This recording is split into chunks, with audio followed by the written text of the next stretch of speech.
যাদের মধ্যে 8টি আলামত থাকবে তারাই হলো সুসংবাদপ্রাপ্ত মানুষ। তাহলে আল্লাহ তাআলা সুসংবাদ তাদের জন্য দিয়েছেন একজন মানুষের যদি 8টা বৈশিষ্ট্য থাকে। বৈশিষ্ট্য ব্যতিরিকে আমরা পছন্দ করি না, আল্লাহও পছন্দ করেন না, ঠিক কিনা? দোকানে যদি একটা টিভি কেনার জন্য যাই, টিভি যাওয়ার পরে সাউন্ড কেমন, ছবি ঝকঝকে আসে কিনা, এটা ইন্টারনেট সাপোর্ট করে কিনা, এটার সাথে ব্লুটুথ কালেকশন আছে কিনা, নানান রকম কোয়ালিটি আমরা দেখি, ঠিক কিনা? দিন যত বাড়তেছে কোয়ালিটি তত বাড়তেছে। তো দোকানে গেলাম টিভি কেনার জন্য, এখন আমরা কোয়ালিটি দেখি, এটার সাথে ইন্টারনেট কানেকশন হয় কিনা, এটা আপনার ওই ফেসবুক চালান যায় কিনা, ইউটিউব চালান যায় কিনা, আপনার নানান রকমের কোয়ালিটি আমরা দেখি। প্রক্ষান্তরে 1 কেজি আলু কিনতেও যদি যাই, 1 কেজি আলু চোখের সামনে যদি দেখি দোকানদার পচা একটা আলু দিতেছে, বলি ওই আলুটা দিস না আমারে, ঠিক কিনা? দোকানদার ওই আলুটাকে ভালো আলুর মধ্যে রাখে না, ওটাকে ফালায় দেয়। কারণ দোকানদার জানে পচা আলুটা যদি ভালো আলুর মধ্যে রাখে তাহলে ভালো আলুগুলো নষ্ট হয়ে যাবে। আমাদের জীবন ব্যবস্থাপনায় আমরা যা কিছু করি সব কিছুর ভিতরে আমরা যাচাই বাছাই করি। জামা কিনতে গেলাম, কালার দেখলাম, এমব্রয়ডারি ভালো কিনা দেখলাম, সেলাই সুন্দর কিনা দেখলাম, 3 পিস কিনতে গেলাম, পাজামার কাপড়টা কেমন, ঠিক আছে কিনা, জামার কাপড়টা ঠিক আছে কিনা, আপনার ওড়নার কাপড়টা ঠিক আছে কিনা, যাচাই করি কিনা? বলে এমন কোন জিনিস নাই ক্রয় করতে গেলে যাচাই করি না। সেম আল্লাহ তাআলাও বলছেন, আমার কিছু পুরস্কৃত বান্দা, আমার কিছু সফল বান্দা, যাদের ভিতরে এই 8টি সিমটম থাকবে, 8টি আলামত থাকবে, তারা দুনিয়ার জমিনে বিজয় বান্দা, দুনিয়ার জমিনে তারা সফল মানুষ, দুনিয়ার জমিনে তারা মুনআম বান্দা, দুনিয়ার জমিনে তারা জান্নাতি মানুষ। বলেন সুবহানাল্লাহ। নানান কোয়ালিটির মানুষ আছে। কেউ নামাজ পড়ে, রোজা রাখে না, কেউ রোজা রাখে না, নামাজ পড়ে না, যাকাত দেয়, কেউ যাকাত দেয়, কেউ হারাম ছাড়তে পারতেছে না, আছে কিনা? যাকাত দেয় প্রত্যেক বছর, কিন্তু সুদের টাকা তার মধ্যে আসতেছে। তাহলে মানুষের ভিতরে অনেক কোয়ালিটি আছে। নামাজ পড়ে, জিকির করে না, অপছন্দ করে, নামাজ পড়ে, জিকির করে, কিন্তু আল্লাহ তাআলার হুকুমতের জন্য কাজ করে না, এটাকে অপছন্দ করে। তো এই যে নানান কোয়ালিটির মানুষ দুনিয়ার জমিনে বিচরণ, ঠিক আল্লাহ তাআলাও বলছেন এই নানান কোয়ালিটির ভিতরে যাদের মধ্যে আমার বান্দাগুলোর মধ্যে 8টি গুণ থাকবে, তারাই হলো ওয়াবাশশিরিল মুমিনিন। আমি আপনাদের সামনে যেই আয়াতটা তেলাওয়াত করেছি, এই আয়াত হলো সূরা তাওবার 112 নম্বর আয়াত। আল্লাহ তাআলা এই আয়াতে কি বলছেন, প্রথমে আমরা আয়াতটা শুনি। التائبون العابدون الحامدون السائحون الراكعون الراكعون الساجدون الآمرون بالمعروف والناهون عن المنكر والحافظون لحدود الله। এই যে আপনারা ছন্দ আকারে শুনলেন, এই ছন্দ আকারে আল্লাহ তাআলা 8টা সিমটমের কথা বলছে। লাস্ট গিয়া মালিক বলে ওয়াবাশশিরিল মুমিনিন,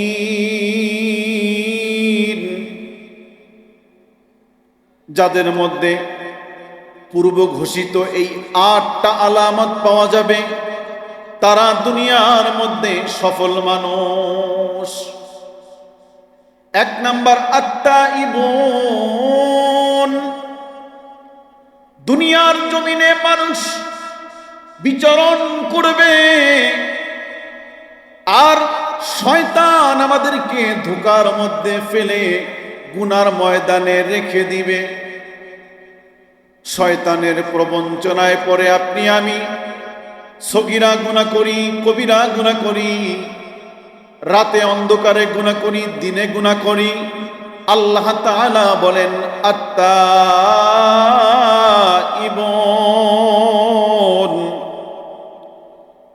যে বান্দা গুনাহ করার পরে তওবা করে, যে বান্দা গুনাহ করার পরে ফিরে আসে,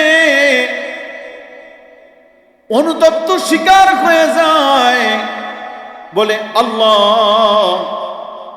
শয়তানের ধোঁকায় পড়িয়া গুনাহ করিয়া ফালাইছি, বন্ধুর তাড়নায় পড়িয়া গুনাহ করিয়া ফালাইছি, আমার নফসের কারণে আমি গুনাহ করিয়া ফালাইছি, কেউ দেখে না মালিক, আপনার চোখ ফাঁকি দিতে পারি না, আল্লাহ আপনি আমাকে ক্ষমা কইরা দেন।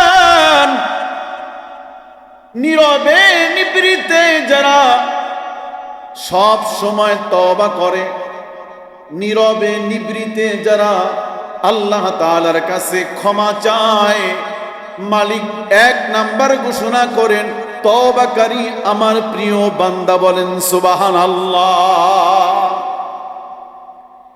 এজন্য মুমিনের 8টা সিম্পটমের মধ্যে 1 নাম্বার সিম্পটম তওবা, তওবা, তওবা।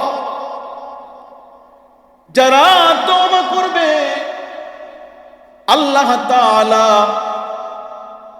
তাদের পিছলি জিন্দেগীর গুনাহগুলোকে মাফ করে দিবে। যারা ইস্তিগফার করবে, গুনার জায়গায় নেক দ্বারা আল্লাহ তাআলা ভরপুর করে দিবে। প্যারে হাজিরিন, লম্বা ব্যাখ্যা বিশ্লেষণের করা যাবে না। মালিক বলে 1 নাম্বার হলো আত্তাইবুন, বান্দা গুনাহ কইরা তওবা করবে, এটা হলো 1 নাম্বার সিম্পটম। 2 নাম্বার সিম্পটম হলো ওয়াল আবিদুন,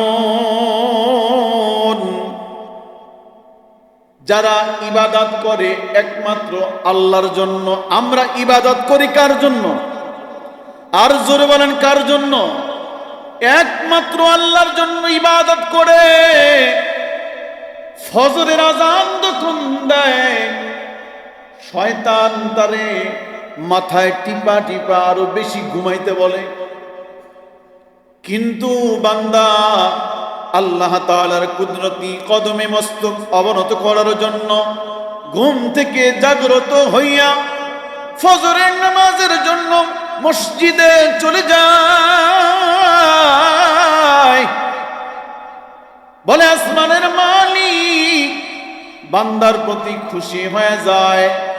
এই যে শীতের রাত, ঘুমের মধ্যে কত আরাম, ওযু করতে কত কষ্ট, তারপরেও কিছু বান্দা ওযু কইরা আল্লাহ তাআলার গোলামি করার জন্য চইলা যায়। ওয়াল আবিদুন, যারা ইবাদতকারী একমাত্র আল্লাহ তাআলার জন্য ইবাদত করে, একমাত্র মালিককে খুশি করার জন্য ইবাদত করে, বলে ওই মানুষগুলো বড় দামি হয়ে যায়। এজন্য একজন বিশিষ্ট তাবিঈ ছিল। আমরা তো রাত ভর ইবাদত করি কিন্তু আবেগ দিয়া করি না, নামাজ পড়ি কিন্তু আবেগ দিয়া করি না, রোজা রাখি কিন্তু আবেগ দিয়া রোজা রাখি না, যাকাত প্রদান করি কিন্তু আবেগ দিয়া করি না।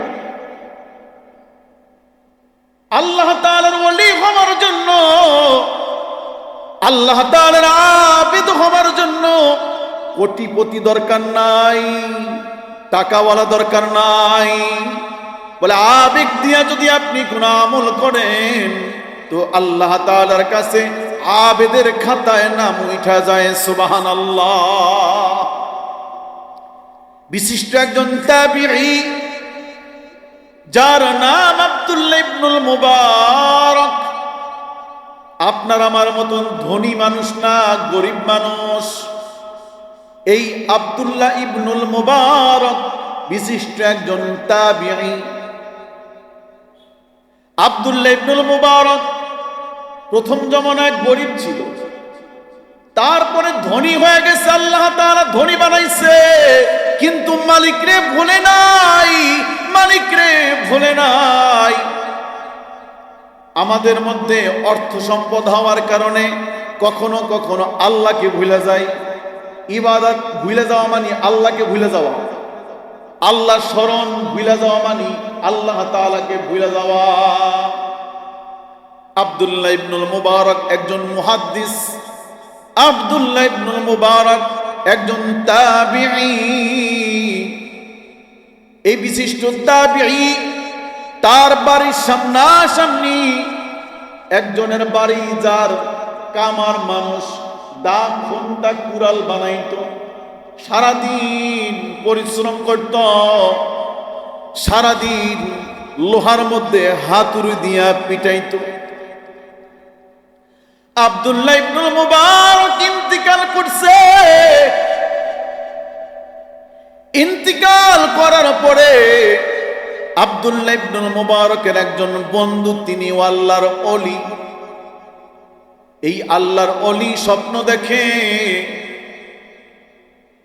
যে আব্দুল্লাহ ইবনুল মুবারক আল্লাহ তাআলার জান্নাতের মধ্যে ঘোরাঘুরি করতেছে।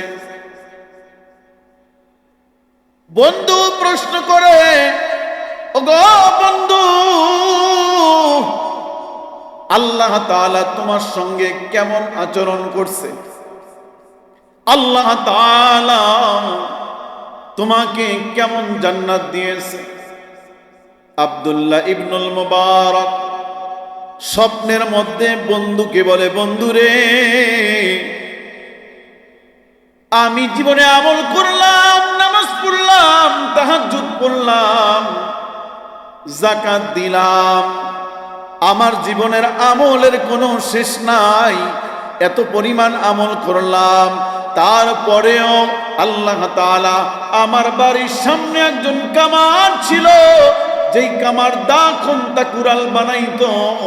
আল্লাহ তাআলা আমার থেকেও বড় জান্নাতটা ওই কামারকে দিয়েছে। বলেন সুবহানাল্লাহ।